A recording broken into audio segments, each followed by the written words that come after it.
There is a massive battle brewing ahead of the 2026 World Cup, but it has nothing to do with players or teams. It's a high-stakes war over the very ground they'll be playing on. We're talking about a turf war, and I mean that literally. So yeah, long before the first whistle even blows, there's this fierce debate raging between players, teams, and stadium owners, all about the playing surface itself. And look, this isn't just some small disagreement about what looks prettier on TV. No, this is about careers, it's about safety, it's about the fundamental integrity of the game. And you don't have to take my word for it. Listen to this from former NFL Players Association President J.C. Tretter. That's not just an opinion, right? That is the physical reality these players live with. It really boils down to this. When the ground doesn't give, something else has to. And that something is a player's body. And of course, the numbers absolutely back this up. An NIH study looked at a couple of recent NFL seasons, and, well, the findings are pretty clear. You see a noticeably higher rate of lower extremity injuries on artificial turf compared to natural grass. Now, you might look at that and think, that doesn't seem like a huge jump. But trust me, when you spread that out over thousands of plays in a season, that small gap becomes a massive, predictable risk for every player on the field. And this isn't some behind-the-scenes issue, you know. The players themselves are getting louder and louder. I mean, you've got stars like Odell Beckham Jr. literally pleading on social media to get rid of the turf, especially after a whole bunch of injuries at MetLife Stadium, which is kind of notorious for its surface. It just shows how personal this is when it's your career on the line. So you've got this rising tide of players demanding safer fields, and now that movement is crashing right into a brick wall of a rule from soccer's governing body, FIFA. For the 2026 World Cup, FIFA is stepping in and basically saying the debate is over. They're forcing everyone's hand. So what's the rule? It's simple. FIFA has laid down the law. Every single match of the 2026 World Cup has to be played on real, natural grass, period. Their official line is all about consistency, predictability, and, most importantly, player safety. And for the biggest sporting event on the planet, this is not a friendly suggestion. It is a hard and fast requirement. Okay, so this brings us to the real challenge. And the scale here is just wow. We're talking about 8 enormous, cutting-edge, multi-billion-dollar stadiums. These are the homes of some of the biggest teams in the NFL.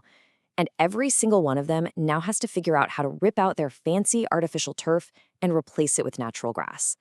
This is a truly monumental project. So, why all the fuss? Why is FIFA so insistent on this? Well, let's dive into the science a little bit, because it all comes down to some pretty basic physics. We're talking about a difference of just a few millimeters, but that tiny bit of give can be the difference between a player making a sharp cut and a devastating season-ending injury.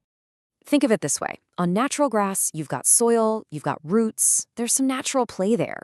When an athlete plants their foot to make a hard turn, the sod can actually tear just a little bit, which releases their cleat before the force gets to a dangerous level. But on turf, underneath that green plastic carpet is often just a layer of rubber pellets and hard concrete. There's almost no give, so all that force from a sudden stop or twist has nowhere to go, except straight up the player's leg, into their ankle, their knee, their hip. And again, the player's own union has the data to prove it. They found a 28% higher rate of non-contact injuries on turf. And that term, non-contact, is absolutely key here. These are the ones where nobody even touches the player.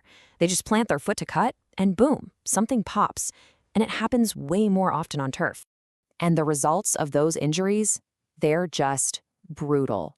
That same study we mentioned earlier broke down the kinds of surgeries players needed after getting hurt on turf. And it's a laundry list of the worst-case scenarios. ACL reconstructions, Achilles repairs. I mean, these aren't just sprains. These are devastating, often career-altering operations. Okay, so if grass is the answer, that leads to a huge question. How in the world do you get a perfect, living, breathing field of grass inside some of the most high-tech indoor stadiums ever built? Well, this is where things get really, really cool. The engineering behind this is just incredible. Just look at this. 1 minute you have a bare concrete floor, a total blank canvas, and then, just a few hours later, you have a perfect, lush, green soccer pitch ready for the best players in the world. It's like magic, but it's actually technology. These are modular, portable grass systems that they assemble piece by piece, like a giant, living jigsaw puzzle. So what's actually in one of these puzzle pieces? It's not just a chunk of sod. It's more like a high-tech grass sandwich.